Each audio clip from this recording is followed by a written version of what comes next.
Welcome to this special edition of ICN. I'm your host, Annika Knudson, and joining me is Dr. Margaret Annunziata, the president of Isothermal Community College. Thank you for being here. Absolutely, it's my pleasure. I'm so happy to have you. So we had talked a little bit before briefly, and I had asked you a little bit about your history with community college, and it made me even more curious. When did you know you wanted to be part of community college administration? How did you realize that that was something that you wanted to do? You know, that was something that just kind of emerged as I was engaged in work in community colleges. Prior to coming to Isothermal, I spent almost 24 years at a sister institution in North Carolina and served in a variety of roles. I started as the director of the Child Development Center on campus and grew up really on that campus. And in that work, I worked with amazing people across campus, with great leaders and people who were passionate about the work as I was. And in February of 2013, I was at a conference. And at that time, the president was on the trip as well. And she was seated beside me at lunch. And she turned to me and she said, "Margaret, what do you want to do?" And I gave her a rather obscure answer. And I said, "I want to affect change." And she said, "Okay, that's a political answer." And I said, "No, I mean it. I want to support people in continuing to make things better for our students. I think there's always more that we can do, and I want to be a part of that." And she said, "Well, then you should be an associate dean." And I had zero interest in being an associate dean. However, I took her advice, and when there were positions available internally, I applied. And finally, the position was right. It wasn't an associate dean position, but it was focused on student success. And that was right for me, and I was selected for that position. And then from there, I became the vice president for academic affairs and filled that role until I came here to serve as president. Wonderful. So, following that, since you knew that you found a position that was right for you, you were selected for the Aspen Institute's President's Fellowship. And you mentioned that you talk about best practices and that sort of thing about how to make community colleges better in a practical context, but also in a context of paving the ways for the future to open up more doors for more people. Right. So what are some of the best practices that you'd like to highlight from some of those discussions? So I join with 24 other community college presidents, and we come together and we look at, first we start with our data. One of the expectations really in college leadership is that you start with data and you really dig in and understand the context of the community that you're serving and the students whom you're serving. So with that focus, Aspen very much assists us in focusing at this point toward the kind of long-term outcomes for our students, our graduates. That is, do we have things designed so that individuals who come and enroll in our courses and complete programs are able to, upon completion, move directly into the workforce with a family-sustaining wage so that they can support themselves and their families, or move smoothly into a university through a transfer pathway so that they can then complete at the university and move into career with a family-sustaining wage. And so that really is the focus of our work when we gather as colleagues, to take hard looks at ourselves and our leadership. Are we being bold and looking at how we are ensuring that students have a streamlined pathway, that they're not wasting time? Not that education is a waste of time. Education's delightful. But if you're working toward getting into a career, it needs to be focused, it needs to be intentional, It needs to be supported, and it needs to lead to the outcome that you're seeking. I think that's a very good best practice. Absolutely. And then you've said that you love providing opportunities to the community and that connection to career is important, but skills are needed for a higher rate of pay. Can you expand on that just a little bit? Certainly. So one of the things that I think we recognize in higher education is that there are lots of different programs of study.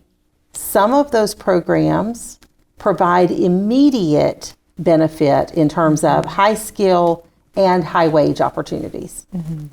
Some programs are less immediate. We have to make sure that we're connecting individuals to pathways that also are valued in the workplace, right? So if it is step 1 of a program, but they need to take step 2 and step 3 to get to that family sustaining wage in the workplace, then we have to make sure that the pathway leads through those steps, right? To develop all of the skills and to ensure that they're completing credentials that are recognized in the workplace, and you're able then to support yourself and your family. Oh, that's wonderful. What would you consider the most important part of balancing your work and your personal life? I know that you have a lot of roles that you have to fill, so I wanted to get your perspective on it. First of all, it's about defining what that balance is. I believe for me, in defining that balance, it all comes down to really being passionate about what I do, so that my work isn't difficult. It isn't a drudgery. It isn't something that I have to do. It's something that I have to do because I love it. That creates balance so that when I have, early mornings and late nights and everything in between, when I finally make it home, I'm often tired, right? There's a lot of energy expended, but I'm not drained. I'm energized. And that gives me energy for my family as well and for the other roles that I play. And it's also about prioritizing. So there are times when I need to prioritize my family and just really being cognizant of the things in life that are meaningful. That creates balance. But it's also about being present where I am. Because if I am fully present, then every moment can be meaningful. Moving away from personal stuff for a moment, I was wondering, with the increasing presence of AI in many aspects of learning and the workforce in so many different ways, what is the impact AI has had on ICC, both positive and negative? Well, I will tell you that the college is really trying to be on the leading edge of our work with AI, and that's represented in a very tangible way in our business sciences building where we have the X-Rail lab. So X-Rail stands for Extended Reality Artificial Intelligence Lab. So that space, funded by our partners, Meta, and the Carolina Cyber Network, allow us to delve into AI in a little more intentional way.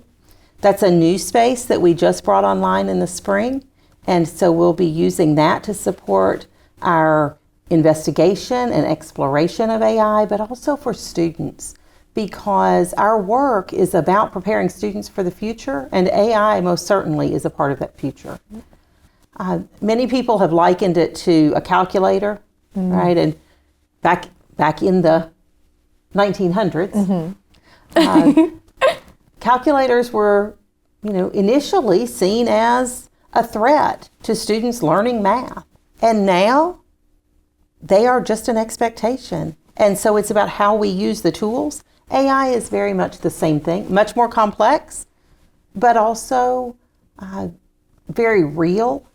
And it's our responsibility not to wish it away, but to prepare for it. That makes sense.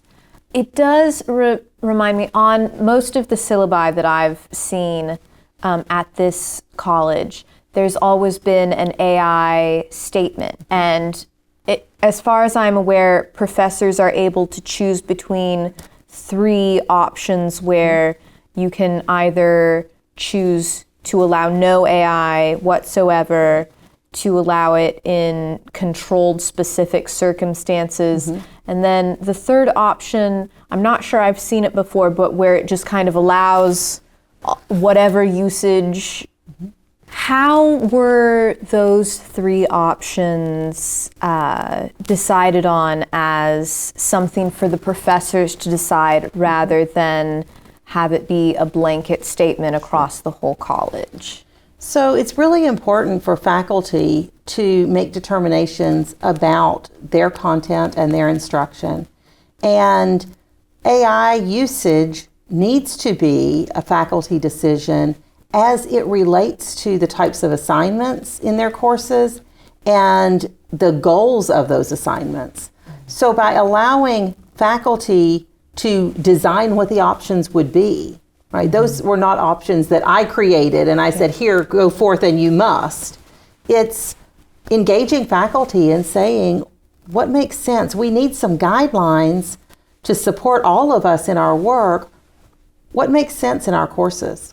And so faculty determined those options and then determined that they would use those options to guide their own instructional experiences for students, which is, really helpful because in some cases you will see that a faculty member in a particular course may say, you absolutely are expected to use AI in this setting for this assignment, and then we're going to refine it, and you're not going to use AI in the refinement or in that kind of next version. So it's teaching, again, both the how to use it and how to use it responsibly for your goals, which will be really important in your career environment.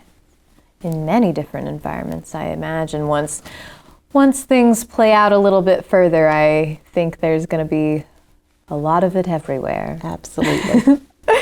All right. And coming back to you again, what kind of legacy do you hope to leave at ICC? I must say to you that I don't really spend a lot of time thinking about legacy. I spend a lot of time thinking about impact, and some might say that's the same thing, but it's not about me. I tell people frequently, I check the center of the universe every day, and I'm not there. It's not about me. It's about our students. It's about our community. It's about the opportunities that we've created and the connections that we've done well so that the people who come to us find themselves better as a result of engaging with the college, better able to kind of direct their own future, better able, again, to support themselves and their families, their loved ones, through meaningful and rewarding careers. That's my goal. If, when I am no longer at Isothermal Community College, I have in some small way supported the team to provide those opportunities and to connect with students and to strengthen their lives and the lives across our community, that would be tremendous. Planting seeds in a garden you'll never get to see. And then, what is your favorite aspect of your current role as the president of ICC? Well, the opportunity that I rarely get to enjoy, but it's the time with students. It's the time with authentic conversation. I enjoy just the glimpses into our students' lives, and when they share with me their experiences here at the college, that's so meaningful. I hope it's been at least a little bit of that for you. Absolutely. This has been a pleasure, and I appreciate the opportunity to be a part of the conversation. And it's always good to see not just students in their kind of normal setting, if you will, but working toward the goals that you have for what comes next. What fun. And I am grateful.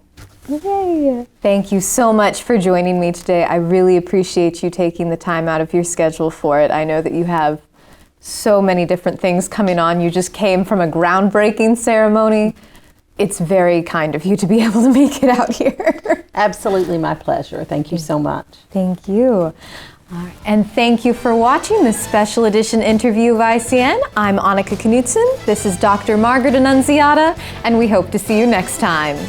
Thank you so much.